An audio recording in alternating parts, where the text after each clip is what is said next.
Salam əziz yüksələn xərçənglər. 2026-cı ilin iyun şəhrinə xoş gəlmişsiniz. Kiçik bir xatırlatma edin ki, proqnozlar hər zaman yüksələn burca görə hazırlanır. Yəni siz də yüksələn xərçəngsinizsə, deməli tam olaraq doğru yerdəsiniz. Əziz yüksələn xərçənglər, 22 iyula qədər Günəş xərçəng burcunda, yəni sizin yüksələnizdə birinci evinizdə olacaq. Ona ünsiyyət planeti Merkuridə qoşulur. Lakin Merkuri retro vəziyyətdədir. Yəni iyul ayında Merkurinin geri hərəkəti var. Merkuri retrosu 29 iyunda başlayıb və 24 iyula qədər davam edəcək. Əslində Günəş və Merkuri yüksələndə bu çox gözəl təsir verərdi.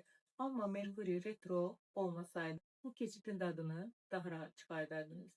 Aranızda həm Günəş burcu, həm də yüksələni xərçəng olanlar varsa, bu il doğum günü xəritənizdə, yəni Solar Return xəritənizdə Merkuri retro olacaq.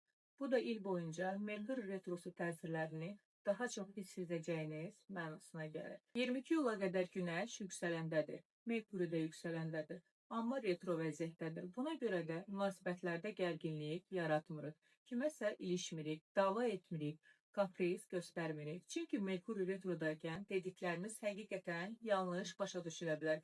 Özümüzü tam və düzgün ifadə edə bilmərik. Qarşı tərəfdə eyni şəkildə davranar. Bu dövrdə sakit olun, boş verin, özünüzü izah etməyə çalışmayın. Qarşı tərəfdə hisslərini desin. Amma onsuz da o da qarışıq danışa bilər. Siz də yanlış anlamağa meyilli ola bilərsiniz. Ona görə ikili münasibətlərdə çox diqqətli olun. Amma tələsməyin. Bu dövrdə yeni münasibətə başlamaq məsləhət görülmür. Mövcud münasibətinizə sahib çıxın. Merkuri retrosunun təsiri ilə ayrılıram deyə bilərsiniz. Amma bunu etməyin. Çünki indi ayrılsanız, Merkuri retrosu bitəndən sonra peşman ola bilərsiniz.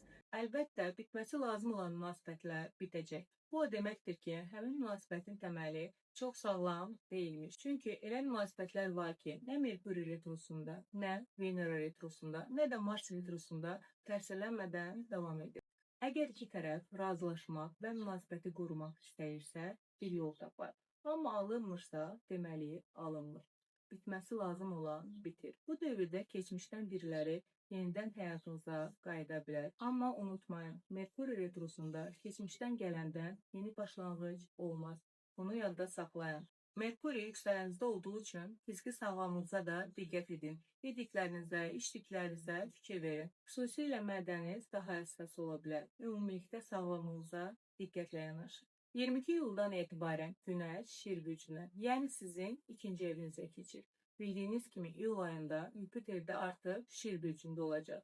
22 iyuldan etibarən Günəş və Yupiter arasında qovuşum baş verəcək. Günəş ikinci evinizdə olduğuna görə əsas diqqətiniz karyera, pul, gəlir, xərc və planlar üzərində olacaq. İkinci ev pul və karyera ilə bağlıdır. Bu dövrdə maddi mövzular ön plana çıxır. Gəlir və xərclərinizi daha çox hesablayacaqsınız. Nəyə pul xərcləyib, hardan gəlir əldə edib kimi mövzular gündəmdə ola bilər. Bəzilərinizin əmlakla bağlı planları ola bilər. Məsələn, ev almaq, ev satmaq, avtomobil almaq, avtomobil satmaq və digər mülkiyyət məsələləri. Karyera ilə bağlı da canlanma ola bilər. Yeni iş fürsəti gələ bilər və ya iş həyatında gözəl bir hərəkətlilik yaşana bilər. Günəş-Jupiter qovuşumu 3 avqusta qədər davam edəcək. Merkuri retrosu isə 24 iyulda bitir. Xüsusilə 27 iyul 3 avqust saatləri arası çox uğurlu görünür. Bu dövrdə nəsə almaq, nəyisə başlamaq və yeni başlanğıclar etmək üçün çox gözəl zamandır. Günəş-Jupiter qovuşumu ildə bir dəfə olur. Ona görə bu fürsəti dəyərləndirmək lazım. 29 iyulda Dolça burcunun 6 dərəcəsində dolunay baş verəcək. Dolça burcu sizin doğum xəritənizdə 8-ci evinizdir. Dolunay işığı 8-ci ev mövzularını ön plana çıxaracaq. 8-ci evin əsas mövzularından biri puldur. Bu dolunayla birlikdə maddi vəziyyətiniz daha aydın görünəcək. Maddi bir məsələ ön plana çıxa bilər.